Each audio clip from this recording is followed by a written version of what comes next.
Our journey began in Caracas. This was a fulfillment of a long-cherished dream of mine to visit the Indians of South America. I asked the counselor for South America, Masood Hamsi, to be our business manager, and Dr. Nosrat Rabbani, my lady companion and the medical advisor of the expedition. My expedition also included 4 young Baha'is, experts in filmmaking, Mark Sedan and David Walker from the United States, Rodney Charters from New Zealand, and Anthony Worley from Brazil. From Caracas, we flew to Puerto Ayacucho, the capital of the Federal Territory of Amazonas. The small Baha'i community of Puerto Ayacucho met us at the airport and helped us load our provisions onto a truck. All right, vamos.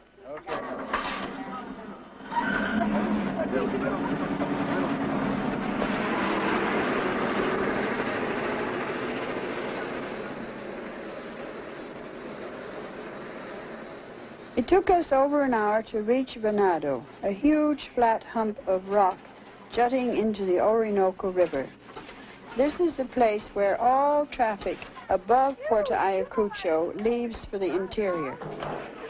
Some weeks previous to our arrival, Mr. Hamsi had rented a large river barge, which was waiting for us and for our 60 pieces of equipment, baggage, and provisions.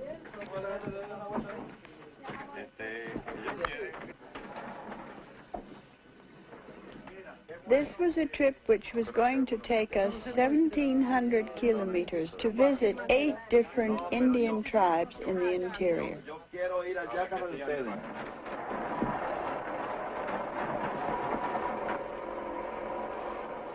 This was to be our home for 32 nights, and we named her the Queen Mary. The little white room at the back was our bathroom.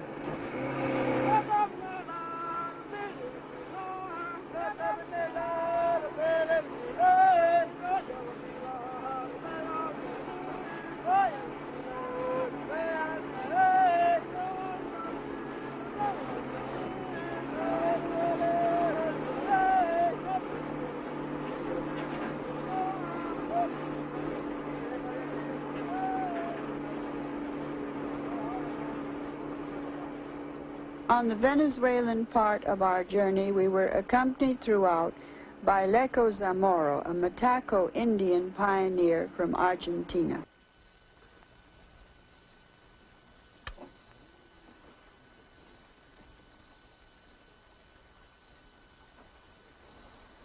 Every evening, our boat was moored on a sandbank for the night.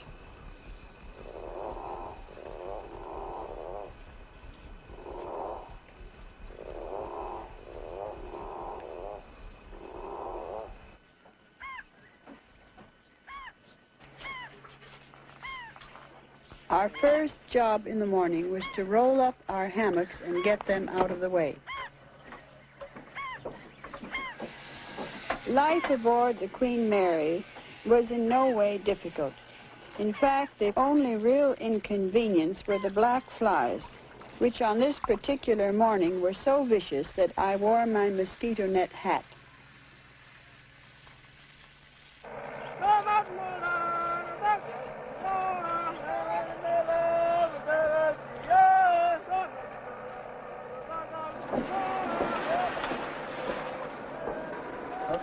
You're having a bath. ¿Qué es? Está bañando. Ah, así me baño. No, I'm going to get a bath now, too. Beautiful brown water. I don't know what's in it. Never mind. Woo! Excuse me. Good lungs. Go on.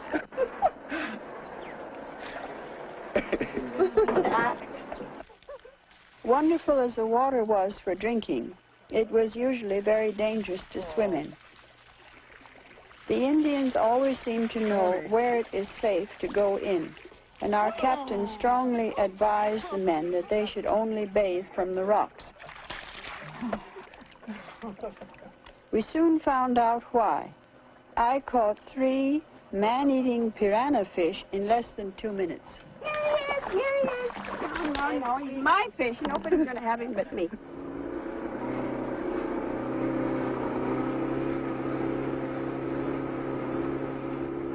Every morning we held prayers for the success of our expedition and that we would be guided to do the right thing and meet the right people during the day. Along the Orinoco River and also in the neighborhood of Puerto Ayacucho itself, there are a great many Baha'i communities, some of them of over 10 years standing. This is the Baha'i community of Buenos Aires Island. These people have been Baha'is for about 12 years. The old woman was an expert potter in the traditional style.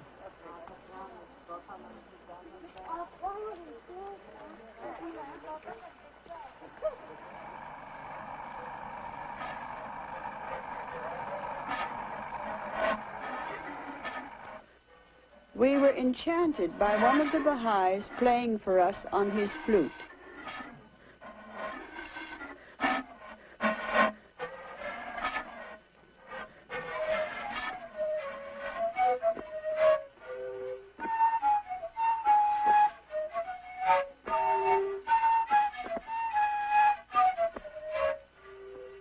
Over and over again, after we had had prayers, we found that the door would open in most remarkable way for us to meet the people that we wanted to see. Buenos dias, Capitán. Buenas tardes. Oh, for my... There we are.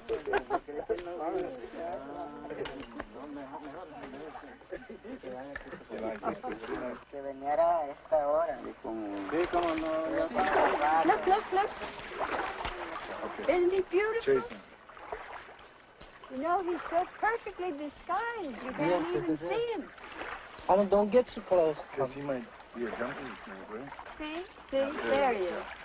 Look. However, this is a very poisonous snake because you can tell by his head. Well, Very sharp personally, head. I wouldn't have said that most poisonous snakes have a blunt nose. And usually a pointed nose denotes a snake that is not dangerous.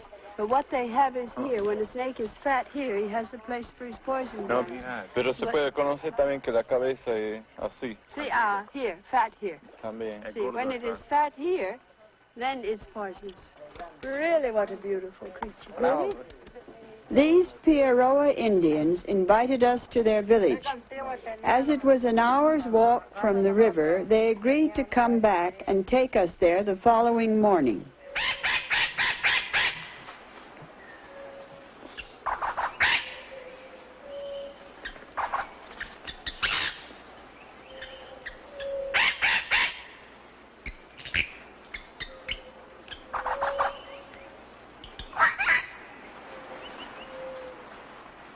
The Indians invited us to hold a meeting in their local schoolhouse and to tell them about our teachings. ¿Listo? Tell the friends that I'm very, very happy that I could come and see them. El señor dice que está muy feliz que pudo venir aquí para ver a todos ustedes.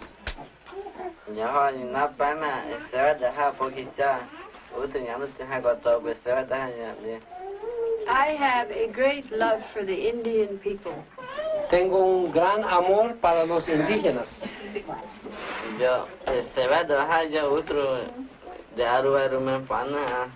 When I was a little girl, very, very small, like these small children, not as small as that, but like this, I used to cry because God had not made me an Indian. Because the Indians are a very good people, they are an intelligent people, they are a brave people. Porque indígenas son muy gente muy bueno, valientes. A long time ago, in my country, which is Canada, to the north, I was adopted by some Indian people called Blackfoot Indians, and they gave me an Indian name. They gave me the name of Natu Oxis. A ella lo llamaban ese tribu Nato Oxes. Bueno, yo ya debe yo Canadá, yo está Nina, Colombia ya banana, yo banana havana, Canada, nata osa, stina ya banana. And I asked them, what does my name mean? They say, we have given you the name Blessed Mother.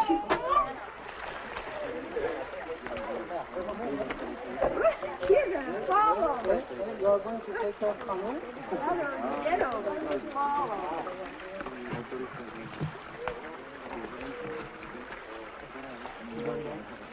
The jungle at night is one of the most thrilling experiences.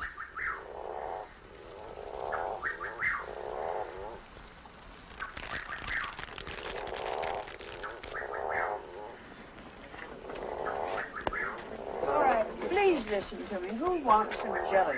You want jelly, Masu? No. You want none? Could I have some more salad? Wait, Tony has nearly salad ready. Don't take it all. What do you mean Tony hasn't had any No, you salad? haven't had any salad yet. What is that expression the Persians say? How Kaolan? What does that mean? I'm not even sure what it means. I know it's an old Persian expression. I'm trying to be able to adjust the bed springs in this head like that. Well, Tony, anytime you do it, would you mind letting me know how you did it? The question of knowing how to squirm. Oh, boy. Oh, what's happened to... Last night it was all to the right, and tonight it's all to the left. Sharon, that cat should holla him shutting to Jean Peshiban. Oh, Lord, why does it do it? Rihanna, What? try snuggling up and down in the hammock. Up towards the strings, and then you sort of slide down into position that's comfortable. With a sleeping bag? Ah, well. Never mind. Anyways. We're a very noisy group. We ought to go to sleep. Good night, Rihanna. This is the BAC. Good night. Over and out. Good night. Oh.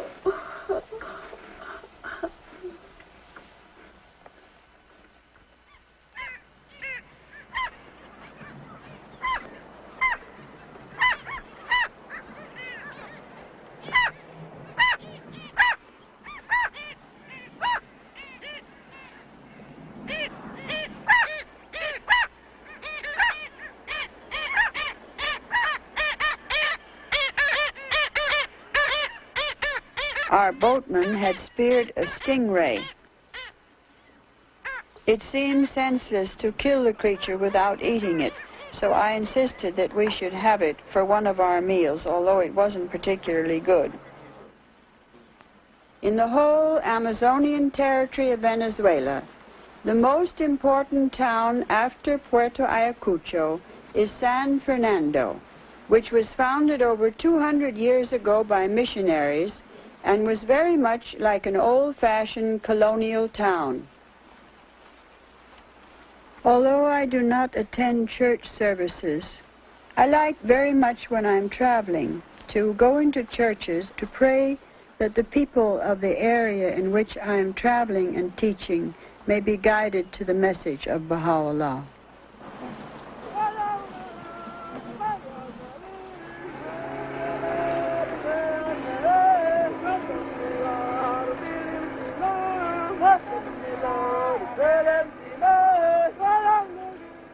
days later, we reached La Venturosa, which to our great joy we discovered was an entirely Baha'i village.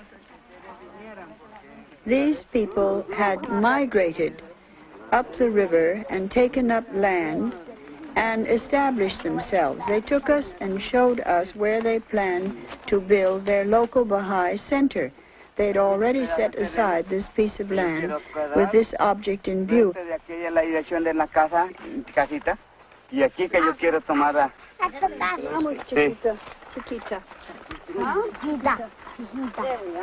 you have two chiquitas. Capitán, un momentito lo que yo Queda allá para enseñar, aprender de esto, y estos son libros. Cada uno sí tiene, aquí están oraciones para niños. Esa es Casa de Baha'u'llah, ese es el Archivo Baha'i. Muy bien, hermano, cómo no. In this room, Baha'u'llah died. Bahá'u'lláh falleció en esta habitación. Ahí. Guardamos su cama que él falleció. Hello. Ya, muy bien. Bueno, hermano, muchas gracias a la visita y por aquí lo esperamos cuando ustedes vengan la oportunidad. Adiós. Claudio, venga, venga, venga, venga.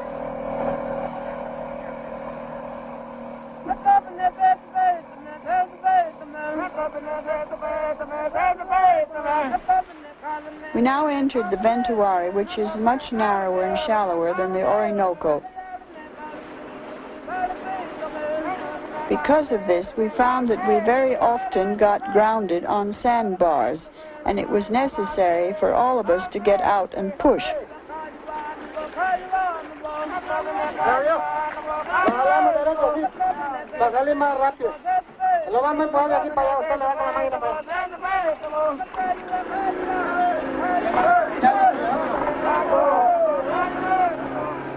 The captain took no more chances and picked the channel himself very carefully.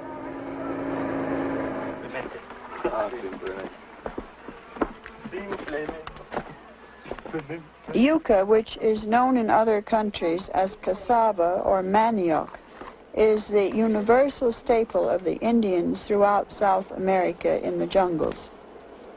It is prepared by roasting the flour over a fire.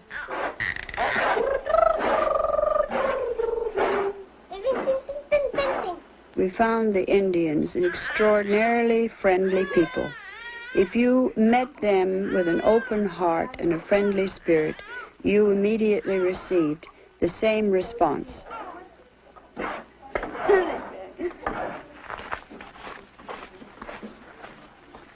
We were able in many of the villages to purchase papayas, bananas, and even fresh eggs.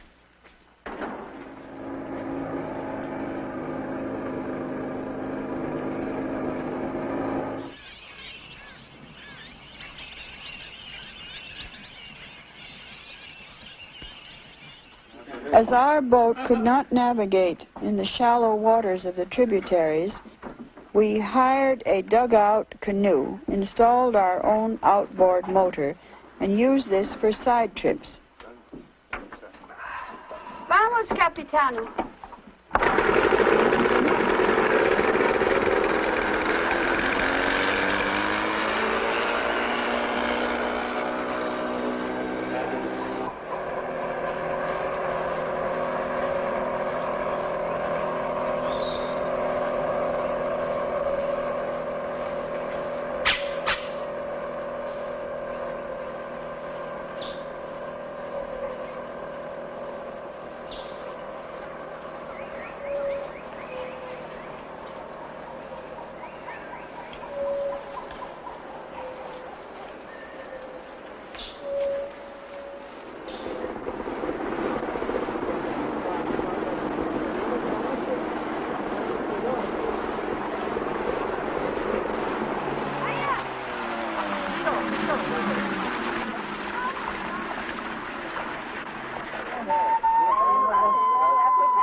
People are very shy about their music, and the little flute that one of our party was able to play was just like a key to the hearts of the people.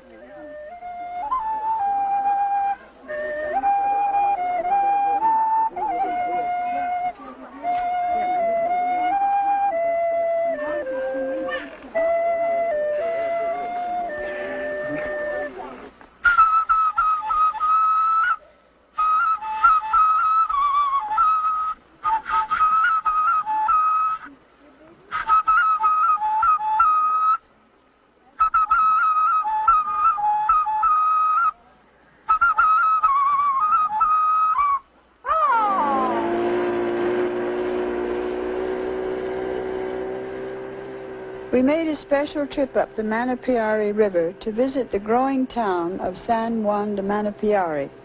Our first view of the town was this huge garbage heap on the shores. San Juan is a government outpost and an active center for missionaries. It is now linked to civilization by a new road. We met two Americans who belonged to an evangelical group called the New Tribes Mission. Yes, ma'am. One of them had just flown in for a visit to see how the work was progressing. Have we been here 24 hours? Not quite. Not quite. 22. How long have you been here? The other had lived in Venezuela with his wife and children for over 20 years. I'm on vacation at the present time. What is the New Tribes? It's an evangelical mission, Oh, and they call it the New New Tribes. Tribes mission. Why new? Because our objective is to go into areas, into tribes where no one else has ever been. That's interesting. We And do not. are you one of those groups? And you go in and you study the language, and then you write it down for them and translate the New Testament. That's a Exactly. wonderful service to the Indians. That's what we do. Wonderful. We also met the Catholic father, a Jesuit priest from Spain. Although we admired in many ways the work of the missionaries, we were greatly troubled by the evidences of what our civilization does. To me, the great tragedy is that if we Baha'is don't hurry up and go out and teach these people while there is still time, they will go down into that same valley of shadow, so to speak, that we went down into. I look at it this way. Here are the primitive people, the tribal people, the villagers, the simple people, the illiterate people are so much nicer and from a human standpoint so much better, more spiritual in many cases than we are. And this is the culture and civilization of Baha'u'llah that will come in with a new world order. It has to develop and it has to come in the future.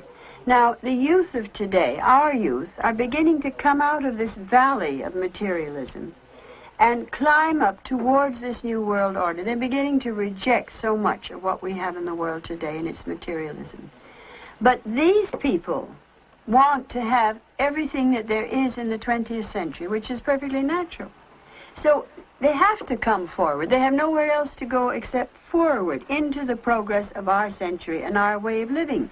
But if they can come forward as Baha'is, if they can become Baha'is in their own culture now, in their own villages, in their own civilization, so to speak, then to me, they will be lifted from this mountain over to that mountain. They won't have to go down through the valley of the shadow the way we have. And that is the whole urgency. In my mind, that is the reason why if we don't get up and go out now and teach these people, every hour that passes, we're losing our opportunity. It's never going to come again. They, instead of having all of this suffering and disillusionment and corruption and bitterness, they can come with all their wonderful qualities from to this height. They can fly over, in other words, instead of crawling down into that valley and coming up on the top. And I think this is what the Baha'is have to realize, but there isn't time. Every day we are losing ground. We see it here on this river. We see how the people are changing all the time. Wherever the touch of civilization comes, it withers. Then they're no longer, they lose their identity and they're no longer interested in spiritual values to the degree that they were before they began to become, so to speak, semi-civilized and go down into the bog of the very civilization that is destroying us, and we want to get rid of it. It's so wonderful that we have Indian teachers, too, that can go to the Indians, such as Leko and his wife. The people themselves, of the tribes, of the people, talk to their own people more clearly, better, more concisely than we do. But the pioneers have prestige. When we go with Leko, Leko can teach better. We help Leko to teach because they say he's come with all of these people from this very civilization. We want to save them from wasting their time in, so to speak. The two together, that's the key to the whole situation.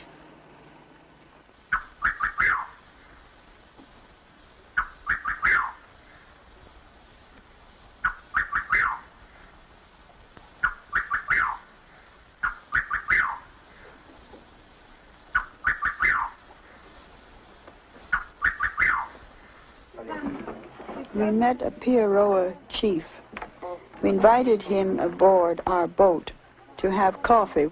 He said that 15 years before he would have been afraid to go on a boat that was owned by white men. It shows how much people are changing, and it also shows how the spirit of the Baha'is gives people confidence He was a widower whose wife had died when the last child was born, and he was bringing up a group of small children himself. The attachment of the children to the father and the extraordinary tenderness that he showered upon his children was very, very touching and very indicative of the nature of the Indians. Ask him if he remembers how many years ago it was Amos went to him. ¿Usted puede dar un poco cuenta que cuántos años era, con quién ha venido este señor, dónde era, tenían reuniones, todo este cosa, ¿se recuerda? Año. Ese fue... We discovered that 8 years ago, this Piaroa chief had already come in contact with some of the Baha'is. Ese fue hace como 8 años ya, hace como 8 años ya. This is 8 years. El señor tenía su hijo. Sí. Muy bueno ellos. Ellos tuvieron casi 4 horas ahí con nosotros. 4 horas. Ellos durmieron esa misma noche ahí. Sí, ellos dijeron, nosotros no somos como los otros blancos que dicen, no, yo no como comida de indio, que nosotros que lo que encontramos comemos. Ellos comieron con nosotros y ahí estuvimos hablando toda la noche, por ahí hasta las 9 de la noche. He said they said we are not like the others. We eat everything you have, so they ate with us and they slept with us. Yes, until 9 o'clock they say we talk and they. Not like the other white people. Whereabouts was it that he met him? Was it on Isla Buenos Aires or higher up? Señor pregunta dónde era eso, cómo se llamaba ese lugar que. Bueno, se llamaba Caño Pasa. Caño Pasa. Se quedó al frente del ratón. Al frente del ratón. Tell him that I'm very glad that we found him. And I like him, I like his family, I like his people. If a man such as this accepts Baha'u'llah's teachings, he will be not only a very fine believer, but instrumental in bringing in many, many of his people into the cause of God.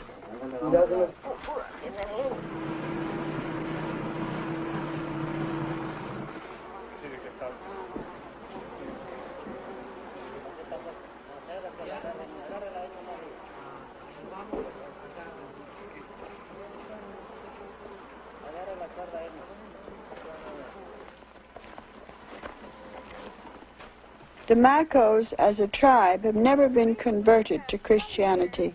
We were fortunate to meet their paramount chief, who called a meeting to hear about the faith.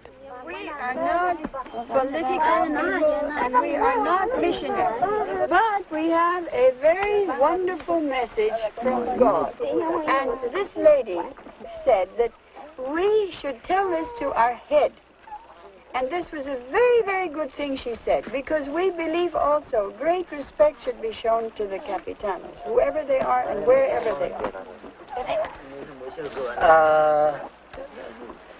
Diga, capitán, que otro día estuvimos aquí y queríamos hablar, pero señora dijo que tenemos que hablar cuando él está presente. ¿Ah? ¿No algo así? Muy bien. Entonces nosotros nos gustamos esto mucho, es muy bien. Siempre nosotros también tenemos respeto para el capitán, para anciano, ¿no? Entonces fuimos y volvemos ahora otra vez para hablar con él.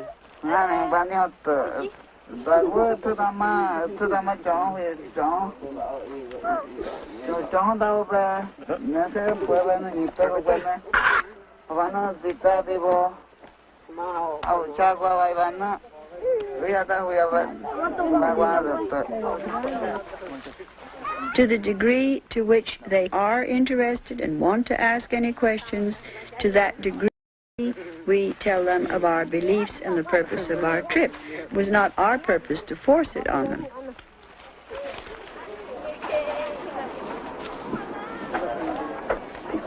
Bye-bye.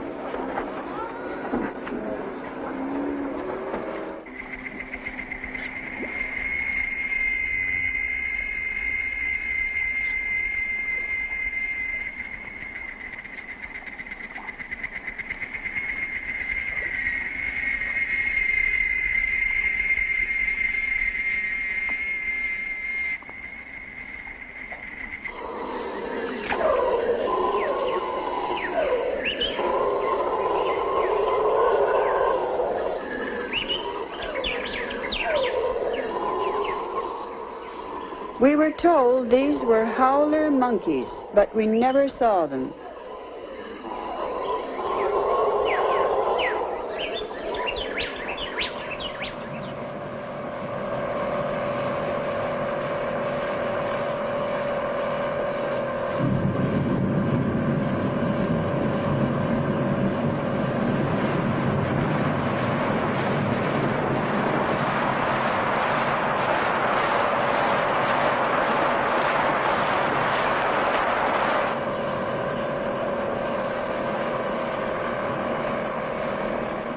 Finally, we reached the waterfalls at Tenqua, the furthest point the Queen Mary could go.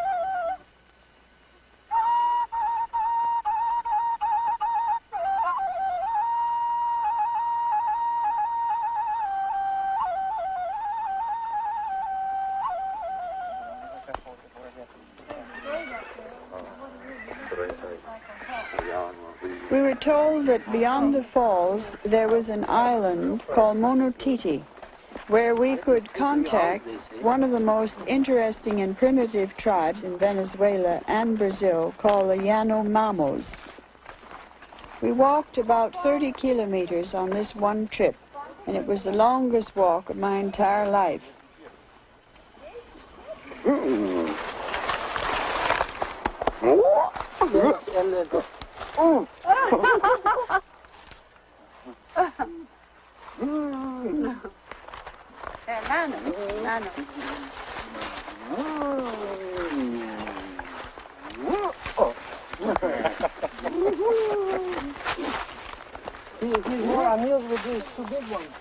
The Yanomamo Indians have the custom of sucking a plug of tobacco stuck in their lower lip.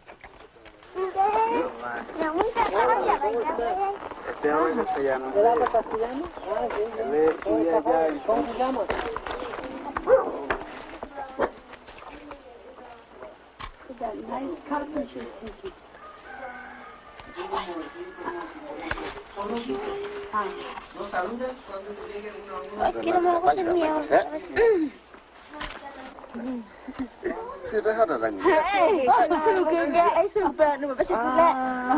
think the hat's the greatest sensation of all. Yes, isn't that nice? See? Oh. Oh, yes. See?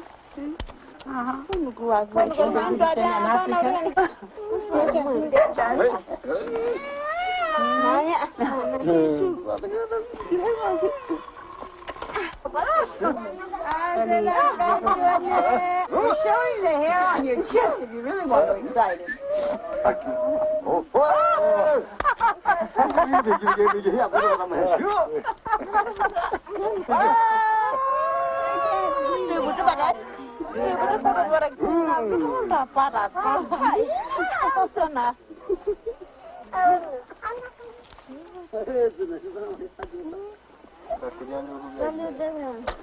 ¿Cuándo vamos? How many days?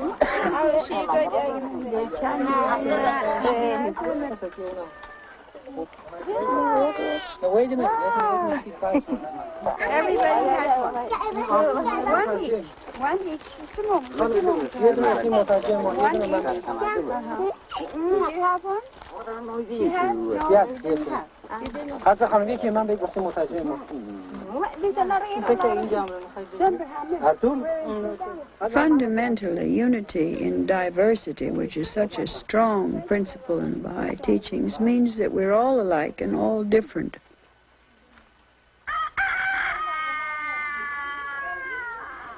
One feels one's human kinship with people.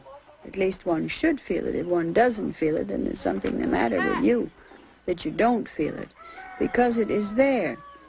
But it presupposes not having the concept that those people are different from you, far from you, alien from you. You have to think that those people are human beings just like me.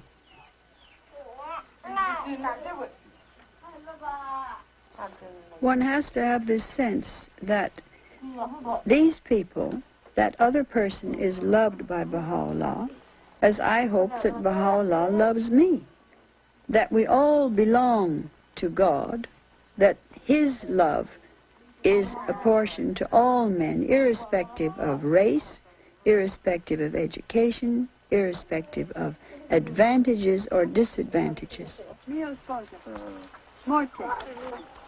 He died. Can you explain it to him? Goodness sake. Foto es de su esposo que ahora está muerto. Falleció. This is my husband who is dead. Ficamos raus.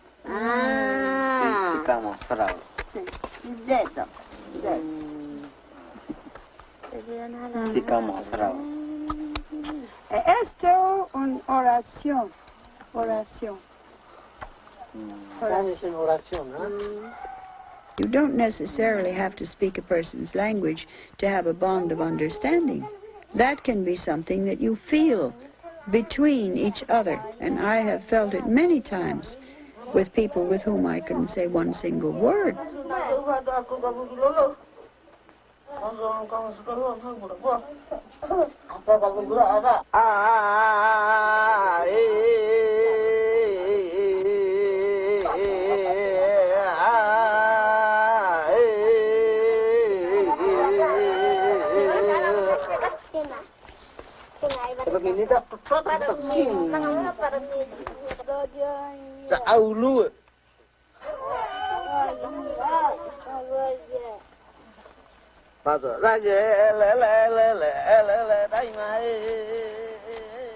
On the way back to our boat, we went to visit the Tenkwa waterfalls.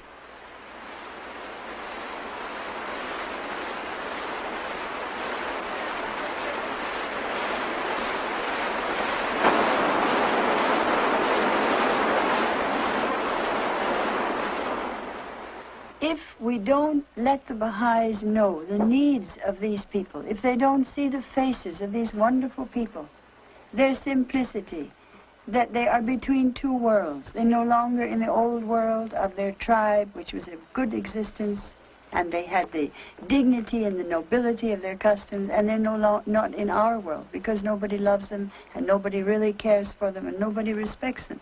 These are the kinds of people all over the world that we have to teach the cause of God to. These wonderful people that are out in the jungles and the savannas and the deserts of the world, we have to go and teach them. And it's very, very difficult for people to understand them if they don't see them. The beauty of their face, their politeness to us, their patience, their kindness. It was a very wonderful experience to me to be with these people.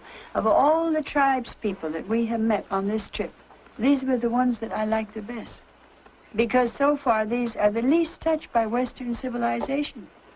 Shoghi Effendi said we have a cancerous materialism.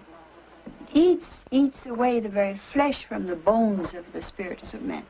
And we are being devoured by it in our civilization. These people, when they are touched by it, it destroys them. Then how can the Baha'is ignore the fact that these are the ones that we have to teach? This is the next, to me, the next great step in the progress of the religion of God is to teach these people. It's of supreme importance.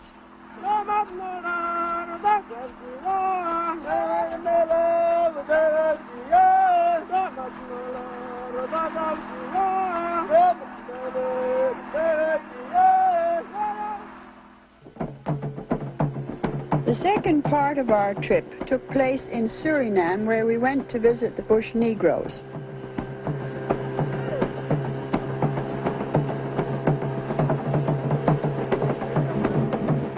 This lake was created by flooding a whole valley.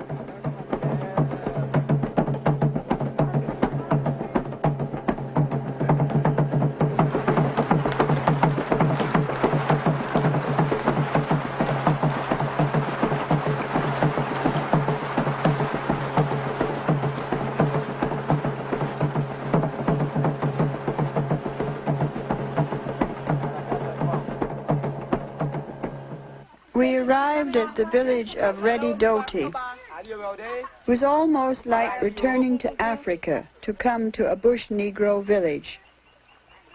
The bush Negroes are very independent people who have preserved their African heritage in the New World. Their ancestors were brought as slaves. They ran away into the jungle and established their African way of life and were never recaptured.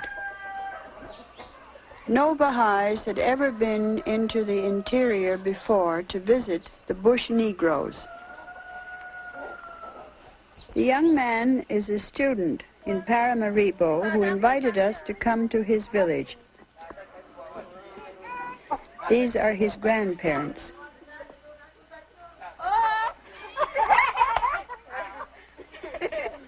The bush Negroes are the cleanest people that I have met in any part of the world, including my own part.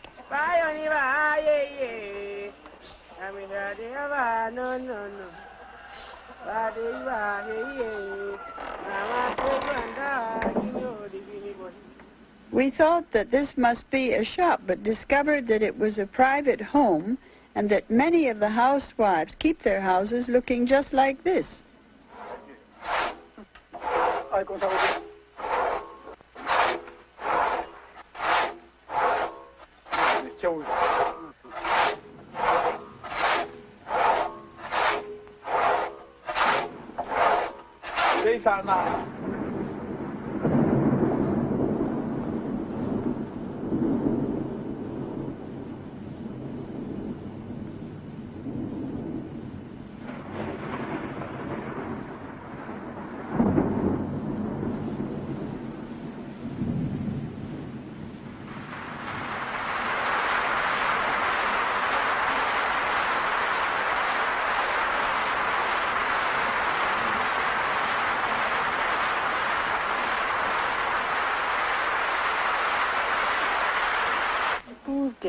Dr. Rabbani noticed that this little girl had an eye infection and was able to treat her.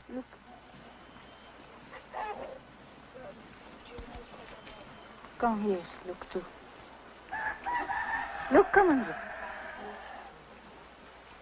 A great many of the bush Negroes still follow the old pagan religion of Africa. Many of the homes have a small shrine in front of them to protect the people from evil spirits. Voodoo, as it is called in our part of the world, juju, as it is called in West Africa, means magic.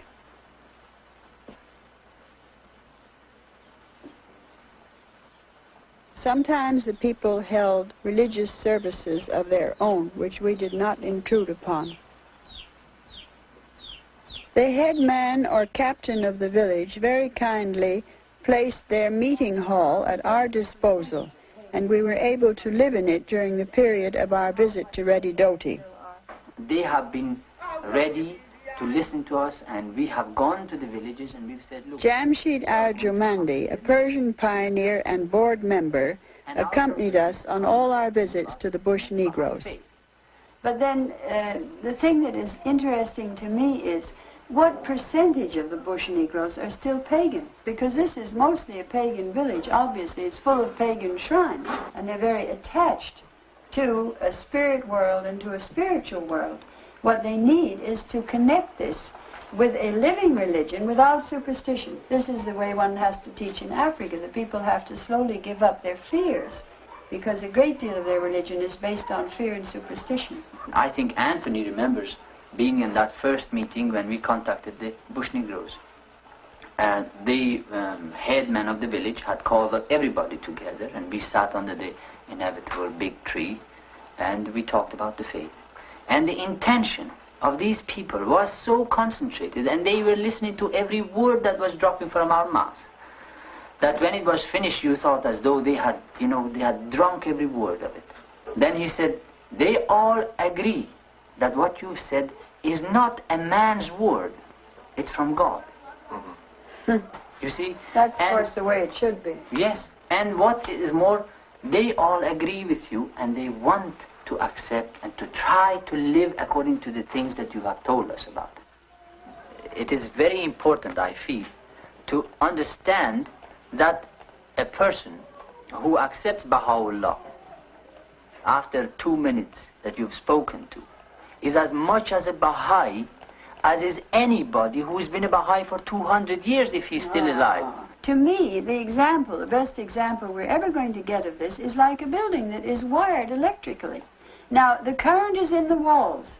If I want to plug in a huge electric saw in a factory, I can do so, and it uses thousands of watts. If I want to plug in only a 10-watt bulb, I make the organic connection because the power is in the walls. Now, this is what the Baha'is don't realize.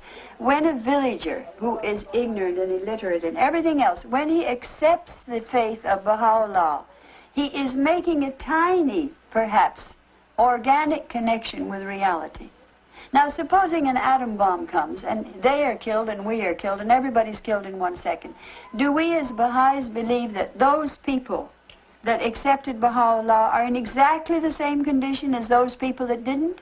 This is not according to any religious teaching in the whole world.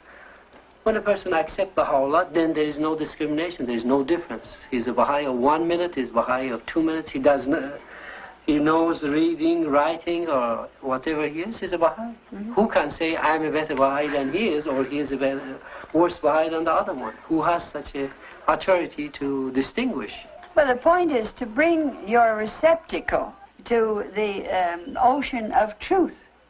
And whatever the size of it is, fill it. You see, this is the point.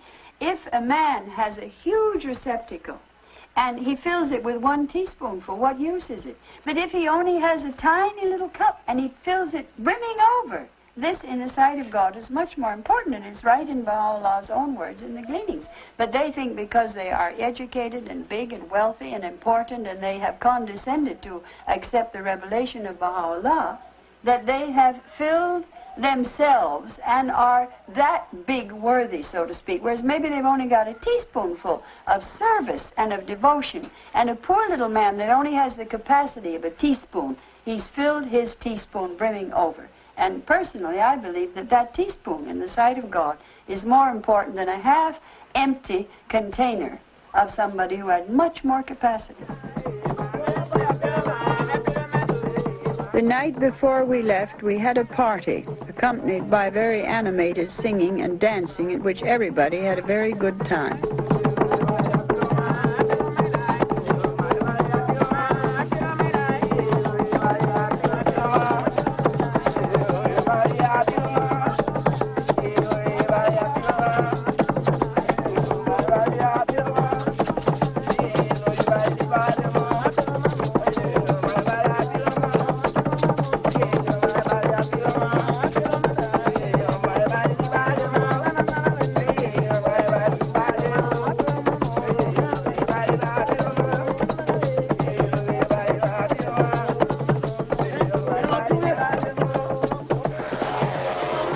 On the second part of our visit to the Bush Negroes, we flew over the Suriname River on our way to Botopasi.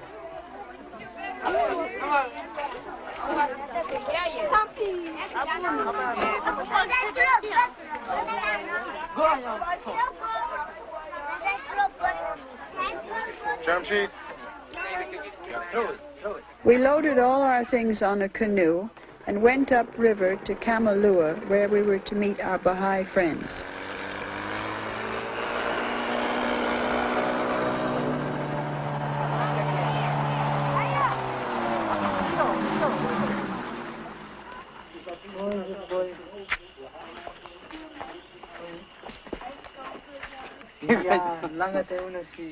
We were received with great warmth and hospitality by Baha'is and non-Baha'is alike. Disi wanga muye fubi. Ukare Madame Rabbani.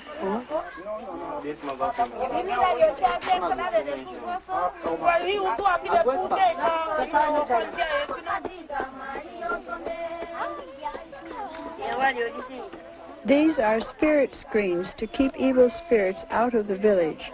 There are separate paths for the men and for the women.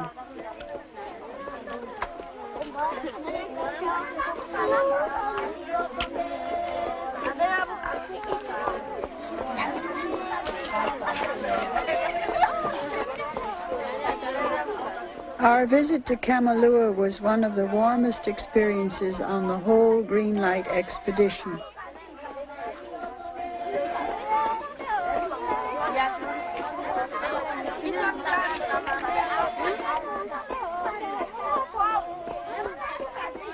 We had a special meeting the night of our arrival, and the captain of the village, or chief, was very anxious to hear more about the Baha'i teachings.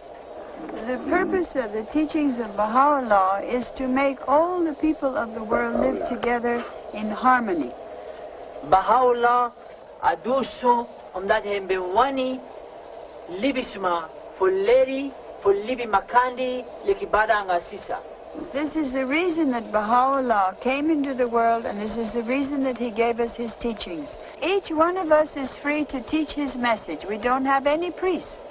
If he has a little grandchild, like this little girl, 5, 6 years old, she can open her mouth and tell people about Baha'u'llah, because we are all free to teach in this message. Ataki, alasma de frey fugi agado busco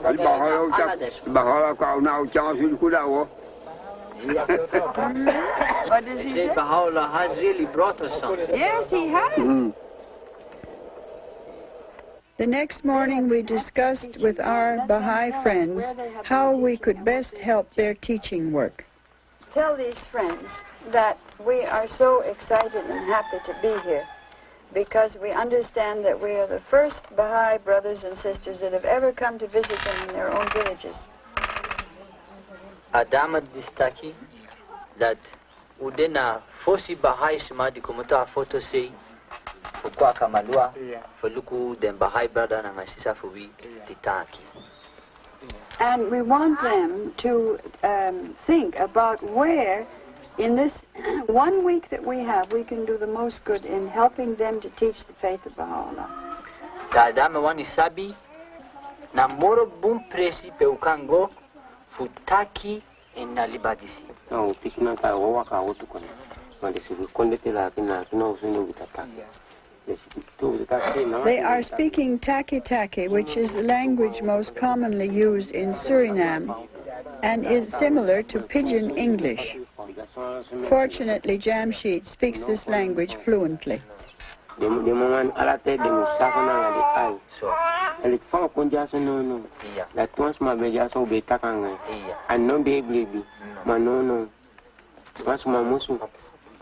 Can't believe in no. He says that they do believe strongly in the faith. Now that you have come, this is a testament of the proof and the truth of what they believe. It has given them the strength that with our presence here, they can go everywhere to the other places with us if we want to take the message of Baha'u'llah to all. Until now, they haven't met up with anybody in Botopasi. But he says, since we've landed there, it would be indeed a very good idea to go back and to teach there. That's what I thought. Yes. So we would like very much to go and have a meeting there. Yeah.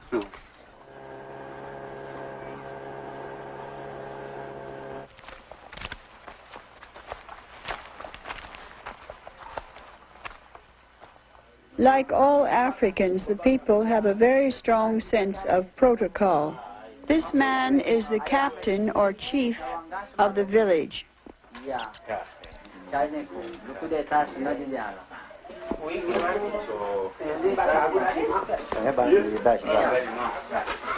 Tell him that yesterday, he knows, we arrived by plane and we had so many pieces of luggage and everybody was so kind to us here. He gave permission that the people should help us, and everybody helped. A little boy like this was carrying a big thing on his head. And when I got up this morning, I said to our Baha'i friends, these people of Botopasi are so kind. I want to go back and see them. Ataki? Yeah. Ubekwanga flick machine? Yeah. Da ubabi so many lai? Yeah. Then da teuko utaki anga kapiten, utaki gantangi tangi for ala den sani di bendu, at the bendu no boom. Yeah. Ambuta we found the piece and uno vitao kudelo kude sambe. Basi dida kumano no deo. Kude panta tinafini. So. Wabi dia anga ka uta. No. So. Dio just in the mizuni kwani. Just in the mizuni kwani. No, bashato sona iso ni kwa agwa se. They say that, well, the kindness that they showed was just something automatic. They would like to thank you for coming to see them. Furthermore, they said that if you want to tell them about the Baha'i faith right now, the captains and the bashas will be only too glad to listen to you. So you are all very welcome, and they are very happy. Donkey, donkey.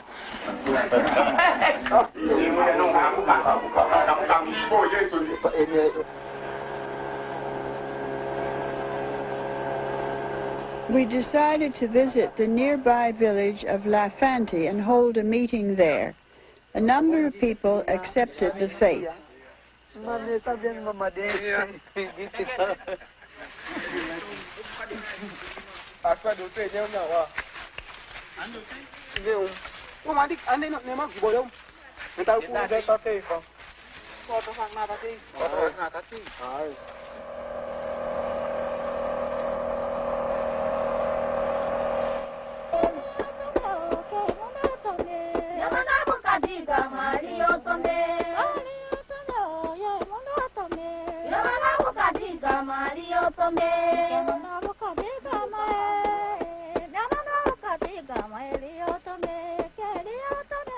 The bush Negroes make their own canoes by the same method used in Africa, curing them with both fire and water.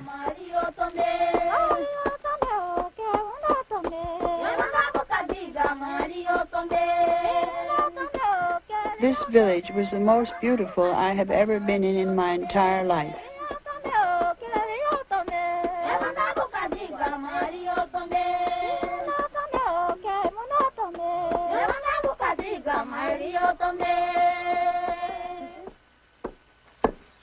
These women are pounding rice in a mortar.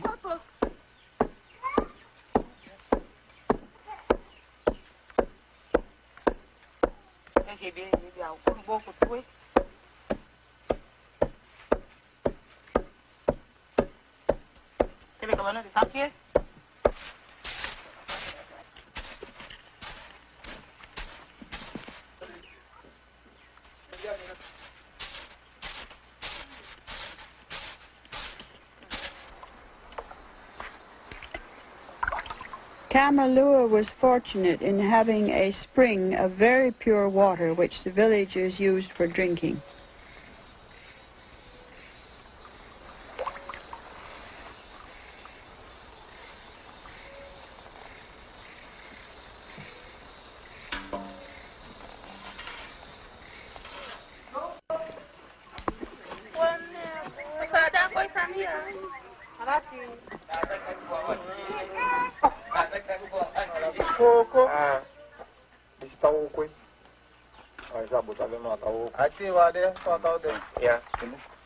The illustrated teaching material Jamshid had brought with him was a source of great interest to our friends, and before we left they persuaded him to leave it with them for their own teaching work.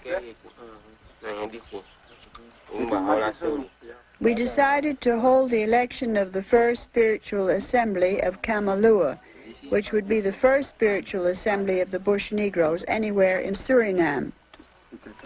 As this Baha'i could not be present at the evening meeting, he cast his vote and Jamshid wrote it down for him. All too easily, we city people forget that half of the world's population is illiterate.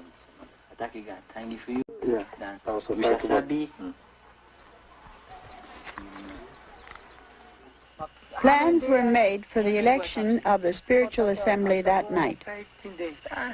Then Baha'i Simbe Musabi one rat so that they can come a candy and Leri and Taki and Krutu, Mahembe Gimi, Astem Fuhe and Mihoriaki. Utan Baha'i, Ayusagi Stem. Yeah. Moiso. Fiome Misabi Ubun Langa Tekba. Yeah. So you Gome Sabi.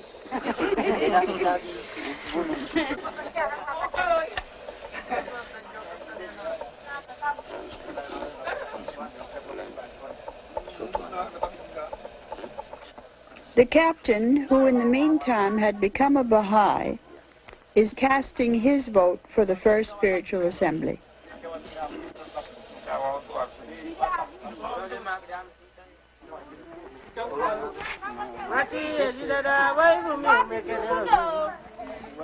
Some of our Baha'i friends took us down the river.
On our way downriver, we stopped at this village to see if we could find the only Baha'i who lived there. Although everyone else was out working their plantations, he happened to be at home. We were 9 hours on our way down the river from Kamalua to Mamadam. Mamadam is the place where the government ferry boat picks up passengers twice a week and takes them over to Afobaka on the other side of the lake. This was to be our home for 3 nights, where we slept with about 40 other passengers waiting for the arrival of the ferry boat. That night, our Baha'i friends cooked dinner for us, a delicious soup of piranha and plantains.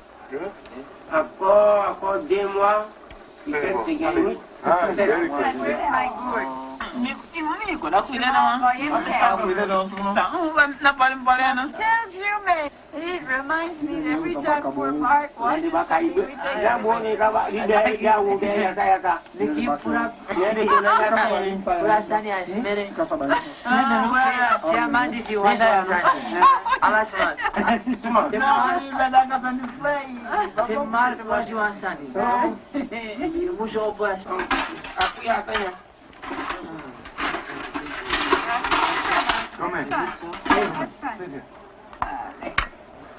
Now, filmez.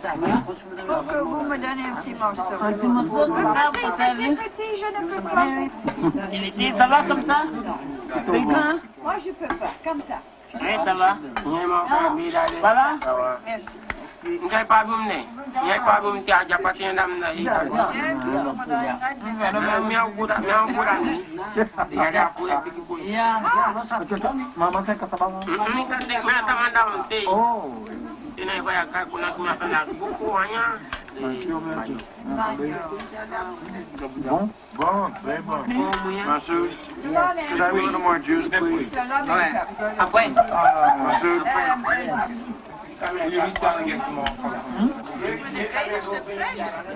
Some of the people living in the hut were very anxious to know more about the Baha'i faith.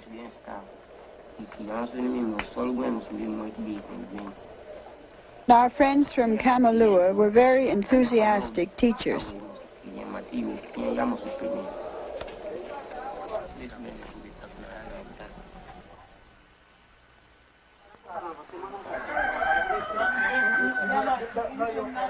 After discussing the faith practically the entire night with our friends, this man expressed the wish to become a Baha'i, and Jamshid enrolled him the morning of our departure.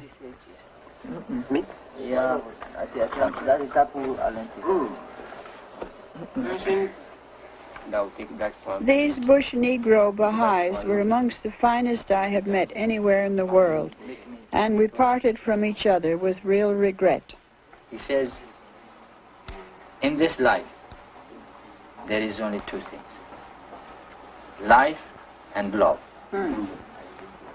The way you have come, and the way the rest of us have come to them. It shows that you love them. He says, so many people who live in the city consider them the lowest people in the country. And you have come especially to see them. Tell them that I appreciate very, very much what they've said, but in coming to the village, we are remembering the words of Baha'u'llah himself. He said that the city is the home of the body, but the country is the home of the soul. Baha'u'llah taki. E foi gente taki, dadi na foto, soso yu chingro, ako bigi. The people in the country believe in God. The people in the city, slowly, slowly, they forget God. Ataki den seme di libi na kondre, de beribi na gado bunsan. Really, now if Baha'u'llah says this, nobody can say better than this, you see. Ataki efu Baha'u'llah tak so, that no one tra libi seme kan taki one tra fasi. Tell them Baha'is never want to leave each other, in general. Ataki, this na wansani, di de na Baha'i tori. Then Baha'i sembe sidon makandi, then no one yo hope.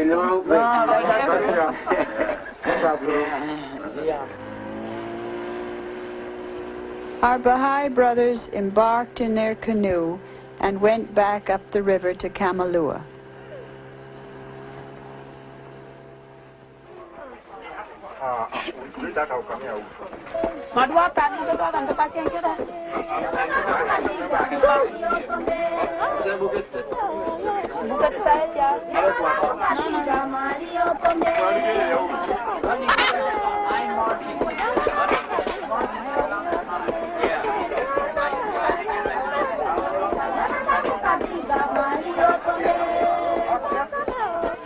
Everything was loaded onto the crowded government ferry, and we set out for the 5-hour journey across the lake.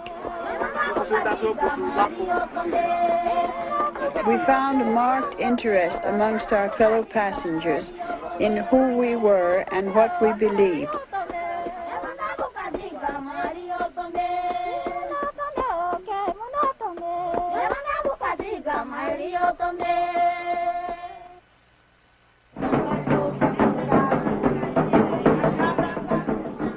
We flew over the Amazon River, which at this point was over 20 kilometers wide. The whole area was flooded because the rainy season had begun. It was a great revelation to all of us to discover that Manaus, in the heart of the Amazon basin, was such a modern city, with shipping in its ports from all parts of the world. It has every convenience of civilization, including one of the most beautiful opera houses in Latin America.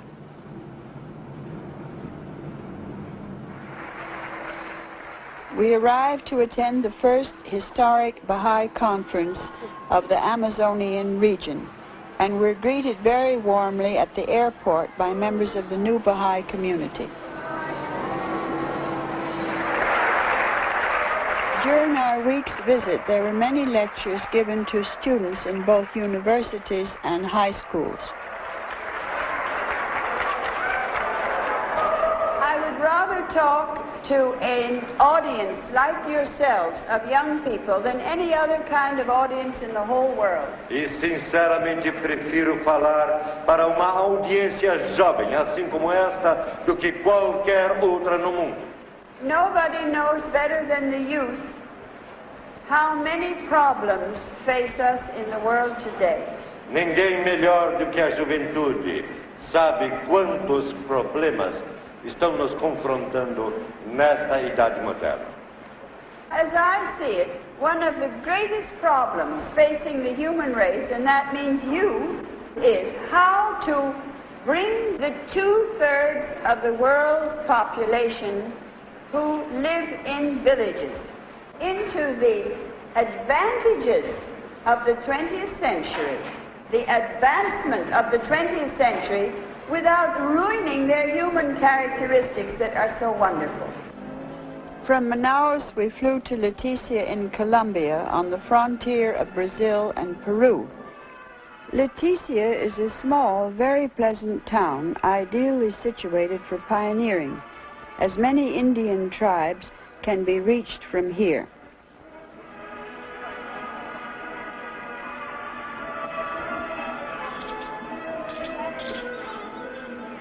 A very amiable porter, who could barely walk in a straight line, conveyed our things to the boat. Boats on the Amazon are enclosed because of the very heavy rains. For 18 days, 10 of us lived and slept on this one. She was noisy, smelly, and slow. We called her, appropriately, the Mutt. This was the beginning of our journey up the Amazon in Peru.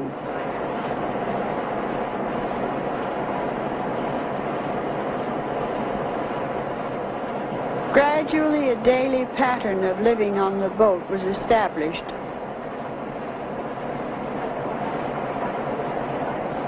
Even Pikuri, our mascot, had his breakfast.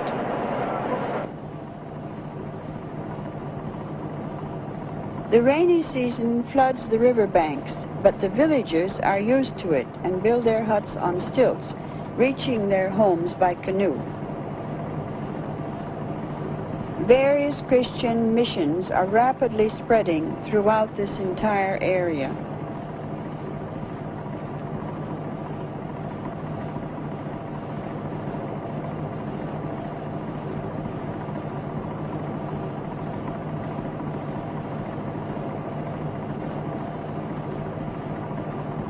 The only quiet place was the roof, where we held prayers every morning. It was also the only place where we could have a conversation, because the noise of the diesel engine inside was absolutely deafening.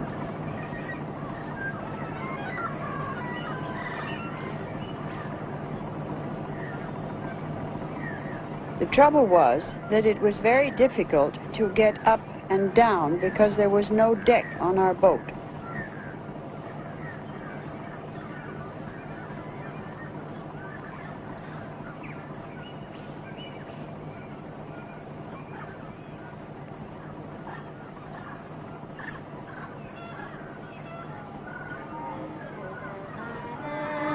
This Tikuna village had been recently converted to Christianity. There were many crosses along the river, such as this, dated 1970, 1972.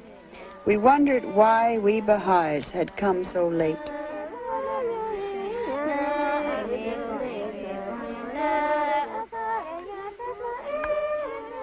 Indian fathers are as devoted to their children as the mothers, and we saw so many evidences of their care and tenderness.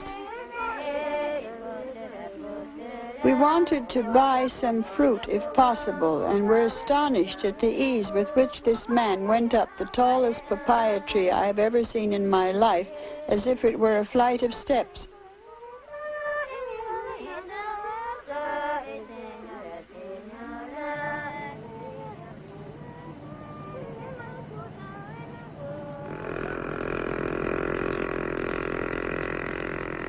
We had expected the Amazon River to be a wild and unpopulated area, and were very surprised to find that all along the river banks there were villages and settlements.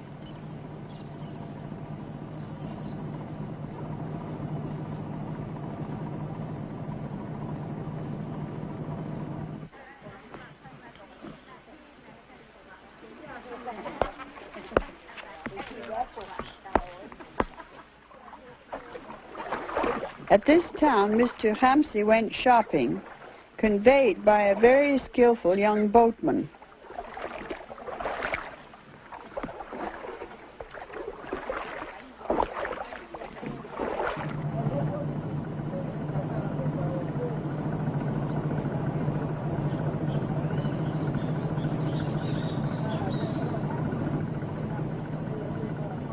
The Amazon is a land of mirror images. One glides through a dream of exquisite beauty. some Indians had invited us to come and join them in a fiesta, and we went to their home late in the afternoon. Already the drinking was well advanced. We had a demonstration of the great tragedy of what drinking does, not only in our own civilization, but unfortunately amongst the villagers, even people so far away from the towns as these Indians.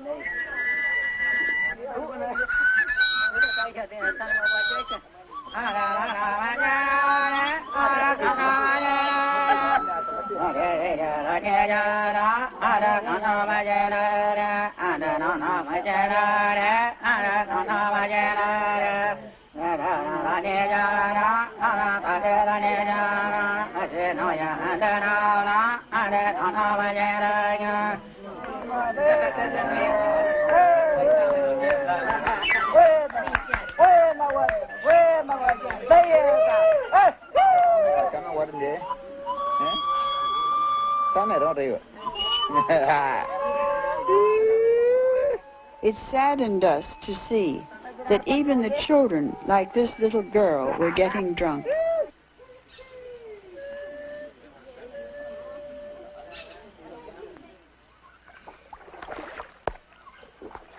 In search of Indians less touched by our own civilization, we went up the smaller rivers.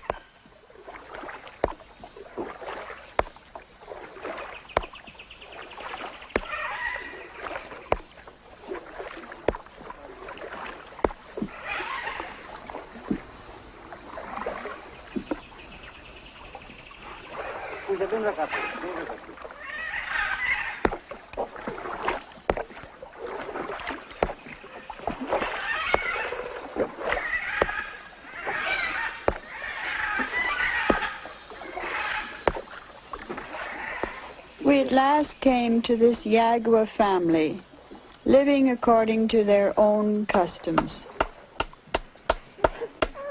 The Indians are a very quiet people, a very restful people, who think before they speak. They have a dignity and a nobility which constantly impressed us.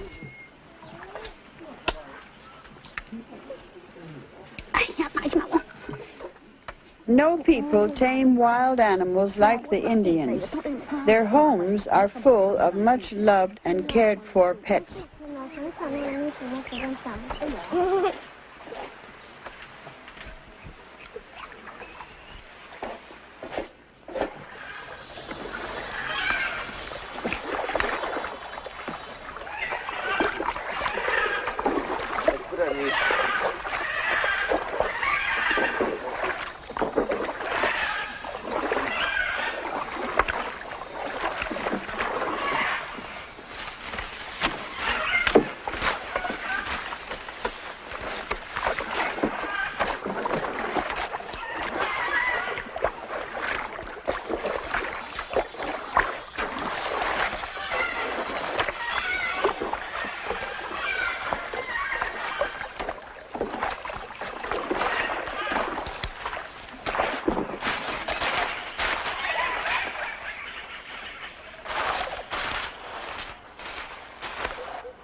When the time comes for me to have to leave this planet, the only thing that is going to be the hardest to part from is the jungles. I have this mad, mad love for the jungle. I never feel that I can see enough of the jungle, be in the jungle enough. And whenever in my life I travel away from a jungle area, it is with an infinite heartache that I'm leaving this marvelous, marvelous land of trees and of nature and of beauty.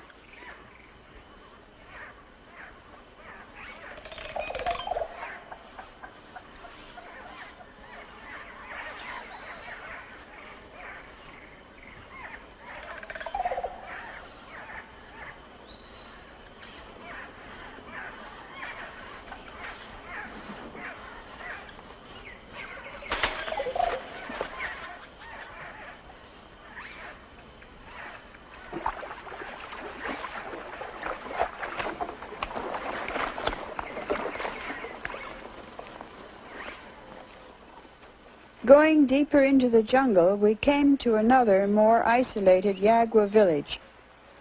This man proudly continued to wear the costume of his ancestors. He very kindly demonstrated for us how they shoot poison darts through these long blowpipes.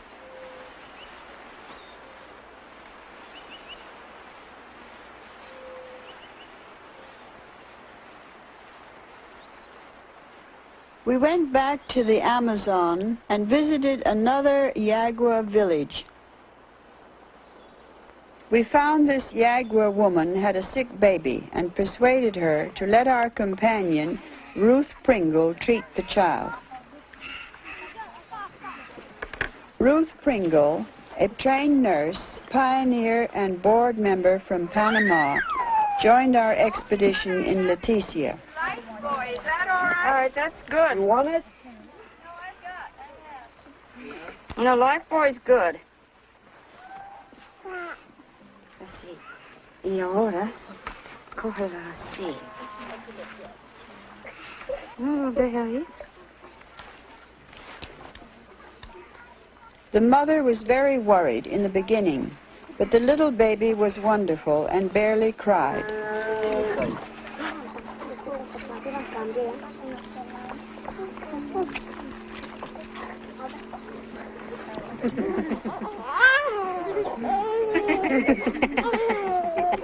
Never mind, you're going to be better at it.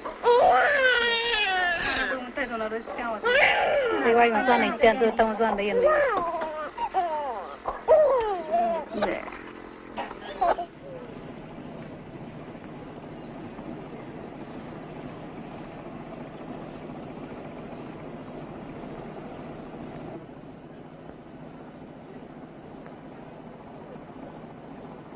Going up another river, we visited the Bora tribe. This huge hut, called a cocamera, is a meeting house for the villagers.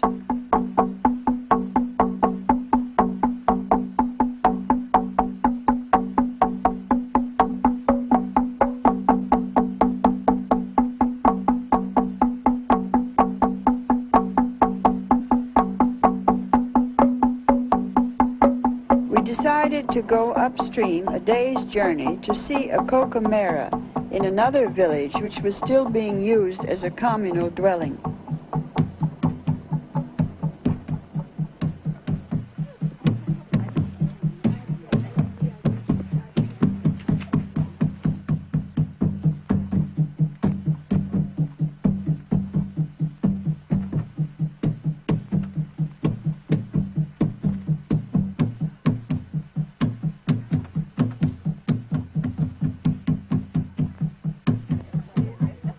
In the Baha'i teachings, there is a tremendous emphasis on the family, on respect for parents, mutual kindness and understanding.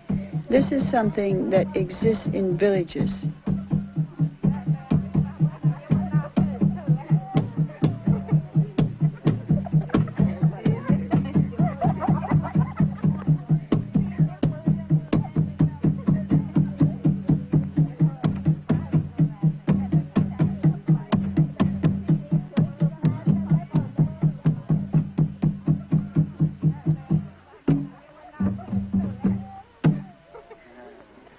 Viajó 109 países. Países?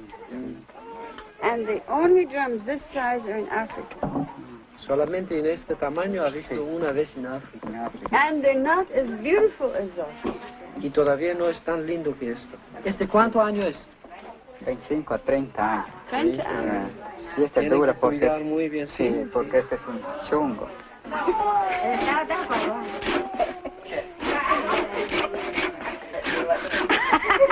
No, bien balado.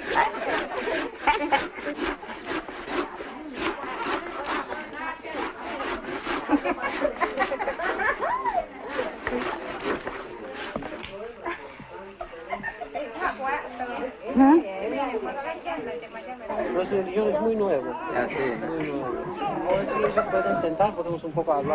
wish you would tell them, Master, that our religion has great prophecies for the Indian people.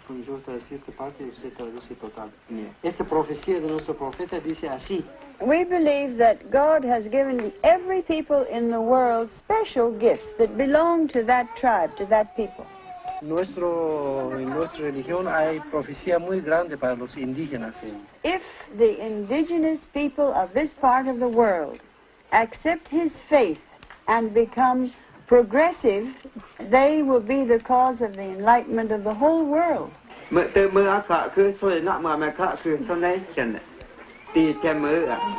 Yes, Mama. Nosotros no somos comerciantes, como dice, ya conocemos.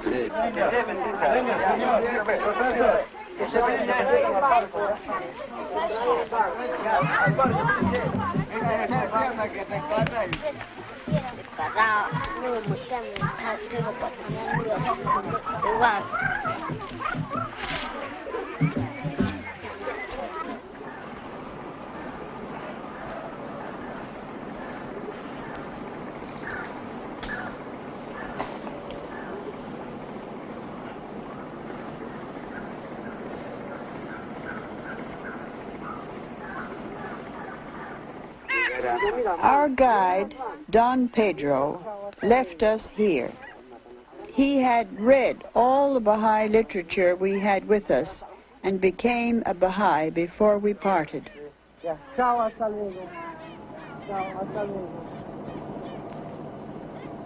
Our journey up the Amazon was at an end. We were approaching Iquitos, an inland port 4,000 kilometers from the sea. Recently, oil has been discovered in this part of the world.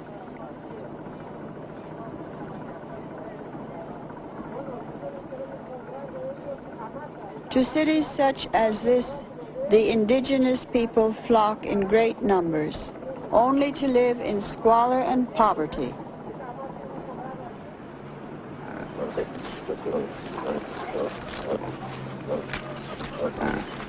The filth produced by modern towns flows over the riverbanks. Here in Pucallpa, many poor people have built their houses floating on the river itself.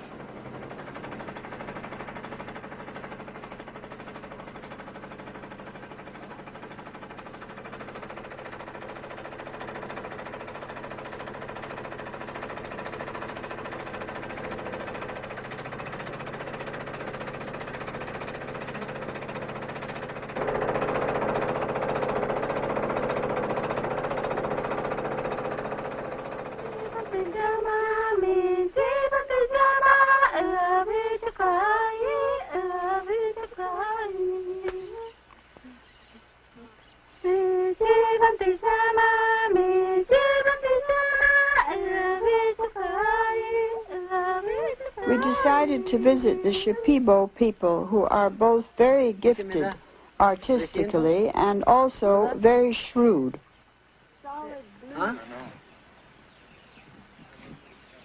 The women wear beautifully embroidered skirts.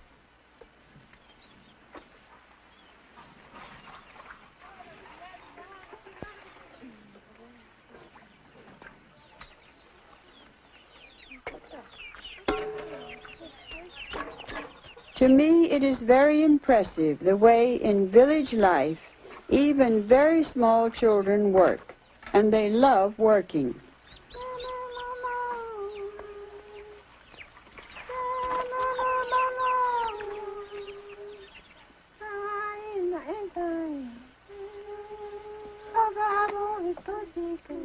This little girl was very busy minding two babies in two separate hammocks, and somehow or other she kept them both going at the same time.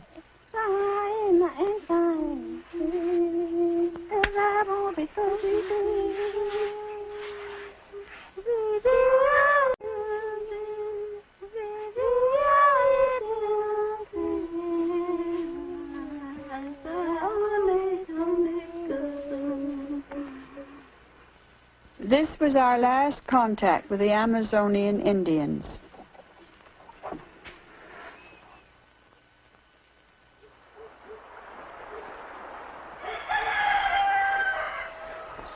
we were leaving the wonderful world of the jungles to fly to Lima, the capital of Peru. In the home of Mr. Hamsi, we discussed our recent experiences. I've always been very romantic about this part of the world, and I thought the primitive people were going to go and teach the untouched primitive people living in their original culture. And now I don't feel that way about it. If the Baha'is ever get to the primitive people, God bless them. Be a wonderful service. But in the meantime, get to the people that are no longer primitive. Get to these areas before it's too late. Don't you feel that? That's exactly the point. Yes. Any day we delay, there will more be mixed with this civilization and under the control of the missionaries or whatever it is. So there's no opportunity. Opportunity will be less and less. You know, there's something that I want to say because I think it ought to be said. And I know we all know it, but perhaps the Baha'is don't realize it. The missionaries are a highly praiseworthy, admirable group of people. Just because we talk about the missionaries doesn't mean that they're not wonderful people. They have a dedication that we Baha'is could learn from. They have a systematized, intelligent way of going at their teachings that we should learn. The only trouble with the missionaries is that they're teaching something that is antedated. Instead of teaching the religion of God for today, they're teaching something 2 dispensations back. But they're wonderful. You know, Yyih, at the start of this trip, I was nervous about going into the jungles and leaving our so-called civilization, but very early on the Venezuela part of the trip on the Orinoco, I realized that our civilization is the true jungle. The beauty, the peace, the kindness of the people. It's a much safer place to spend one's existence. I see now why you love so much to visit the villages. Well, I don't know. I know that the sky is the limit, and the Baha'is have to realize it, and they have to have more imagination. There's no lack of goodwill on the part of the Baha'is, but what they need is the imagination to see that it could apply to me, not to you, but I can go, you see. When they understand this, then I think that we'll have a tremendous influx into these areas. Well, I tell you, you know, every time I see one of these areas, that's exactly where I want to go, you know, and I can't be every place. I feel that way, too. If I had the opportunity, if I were younger, believe me, I wouldn't hesitate to pioneer to places like this. People have to behave as if there was a crisis, and this is a crisis in world history. And this is why the Guardian and now the House of Justice is constantly appealing to the Baha'is to fulfill Abdu'l-Baha's divine plan, because there isn't any more time to lose. And I think that this is what I hope this film will do, really. This is the whole purpose of the film, is that if the Baha'is who look at this film can feel that they came with us, that they saw these people, that they saw the difficulties, that they saw the possibilities, that they saw the beauty of it all. And in their hearts will arise the desire to go out and teach in such an environment, such people, the cause of God, well, then the film will have fulfilled its objective, because that's the whole purpose of it. So everything is ready. That's just the only thing we needed to move. You remember Baha'u'llah said, seize your opportunity, for it comes but once. And the Bab said, mount your steeds, O heroes of God. Now let the Baha'is get up and go.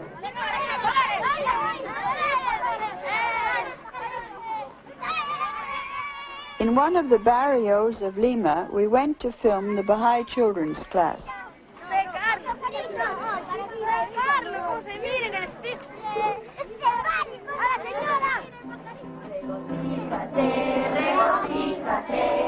Ha llegado un nuevo día, regocíjate, regocíjate, todos tenemos alegría, el prometido de Dios con el nombre de Bahá, ha llegado el gobernante divino, estamos felices, cantaremos todos, ya Baha'u'llah, y ya Baha'u'llah, y ya.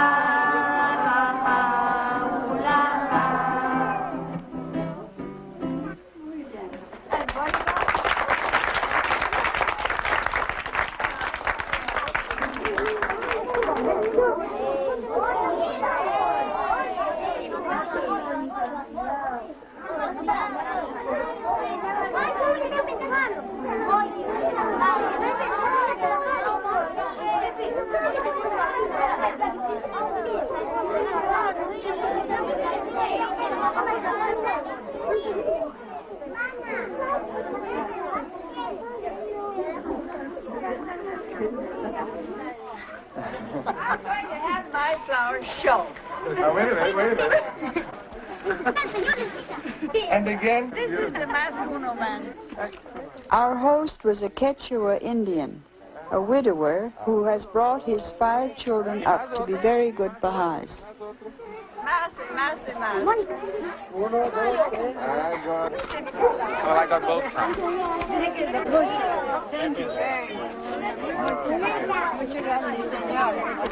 Ask her, did she make that delicious cake? ¿Quién lo hizo esta torta? Bye.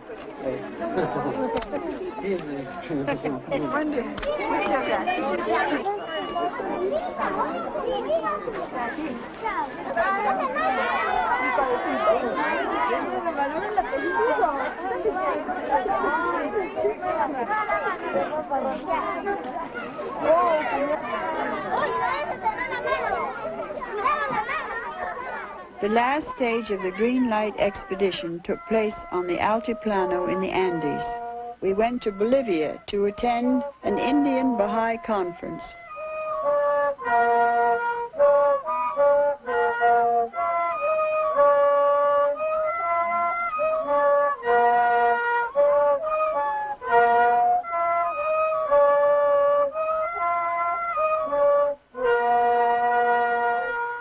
The friends gathered from many towns and villages all over the Altiplano.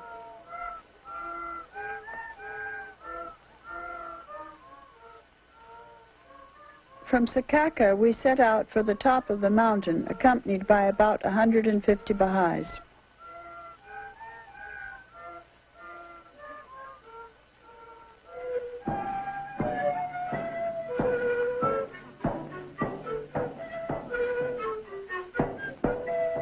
Each group of Baha'i villagers had brought their own instruments, and almost all of them played their flutes all the way up to the top of the mountain.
beloved friends, Queridos amigos, Munaska, hermanos, I have come a very, very long way to see your faces again. he venido desde muy, muy lejos para ver vuestras caras nuevamente. noqa karumanta sinchi karumanta hamone watikmanta uyasni kichesta qawa. And I cannot tell you how happy I am to be here. Y no puedo decirles cuán feliz me hallo al estar acá. Ni manita ti mancho ancha kusisqa kankunas qawaspakani. When I was coming over these mountains to reach this place, I had a very strong feeling that although we are a small group of people, that we were not alone. Sentía de que aunque somos un grupo muy, muy pequeño de gente, no estamos solos. Uxchikapis uxchikala kanchej, pero mana che hinalarach chukashenchej no kanchej. In the Baha'i teachings, we have a thing called the Supreme Concourse, the souls of those wonderful, wonderful people who have served humanity, who have great qualities, and who have died and gone to the other world. Kay tantakuiqa mana hinayacho sino hatun patamanta tukui kuntuchanapaj alin rinapaj alin nyangman. And I had a very strong feeling that above our heads we couldn't see them, but that the members of the Supreme Concourse were with us. And I believe that those you love, your ancestors, your parents, your grandparents, are watching this meeting and sharing in it. Yo creo de que vuestros antecesores están mirando esta reunión y nos están cuidando. No anchej yachasnuma que unay tiempo abilonchej uyarishawanchej. Now, whatever we receive here, when we leave here, we must take it and share it with others. Our joy, our love, our spirit of brotherhood. Not only we, but there is another very beautiful thing that Baha'u'llah has promised us. He said, when you mention God, when you pray, the scattering angels take these words and they scatter it all over. And we must be sure that already the spirit of this meeting will go out in the air and affect Bolivia. You are the beginning of the great flood of the message of Baha'u'llah amongst your people. Ustedes son el comienzo de la gran, podríamos decir, inundación que va a venir con el mensaje de Baha'u'llah a nuestra gente. Ahinata to kancheja Baha'u'llah pa wawam skama hina kananchkia. So we are all very, very blessed, and that's why I say this is a feast of love, this is a feast of thanksgiving.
This is Cuzco, capital city of the old Indian civilization. The golden city whose temple of the sun was covered with sheets of pure gold. Gold which led the Spanish conquistadors to totally destroy the great empire of the Incas. We arrived in Cuzco to attend the first all-Quechua-speaking conference ever to be held, which had been arranged by the counselors for South America. Many of the Bolivian Baha'is had come to attend. It took this busload of Baha'is from Ecuador over a week to drive the 2,000 kilometers from their country to Cuzco. The Andean believers flocked to register for the conference.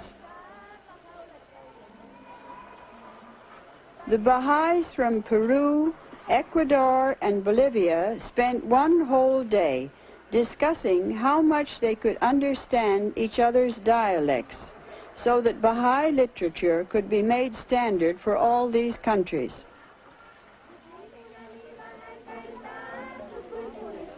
It was a colorful group of people who gathered at Sacsayhuaman for the opening day of our conference.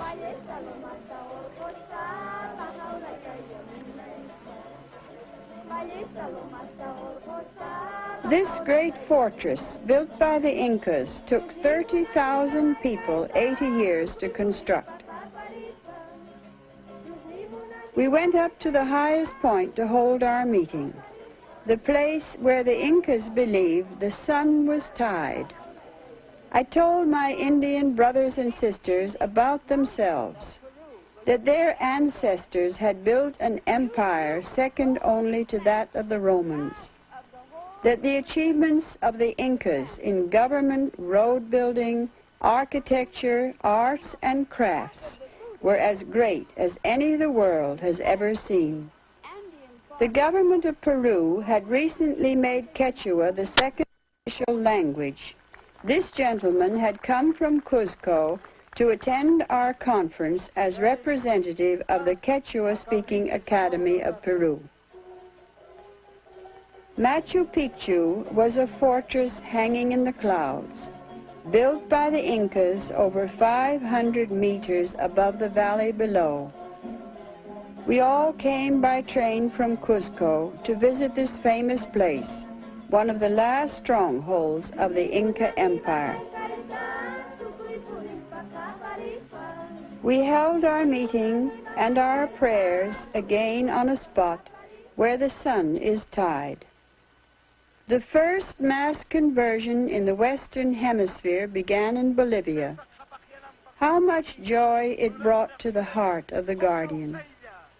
I remember how he announced it to the Baha'i world and how thrilled we were. And now here was a Bolivian Baha'i addressing other Andean Baha'is on the top of historic Machu Picchu. The Indians are a deeply spiritual people, a noble race of men with a unique destiny if they accept Baha'u'llah. What will happen to all these wonderful people we have met? So many of them, so many tribes scattered over such a vast area. Who will go to teach them, to keep the small fires we have lit burning, to turn it all into a great conflagration?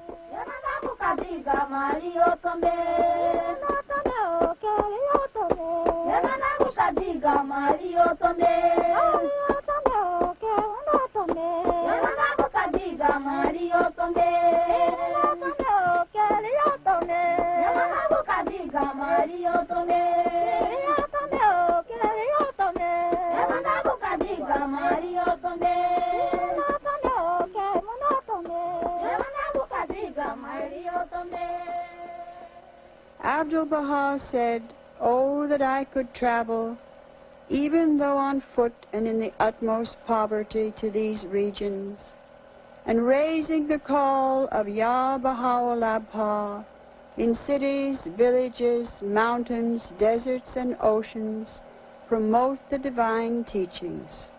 This, alas, I cannot do. How intensely I deplore it. Please God, ye may achieve it."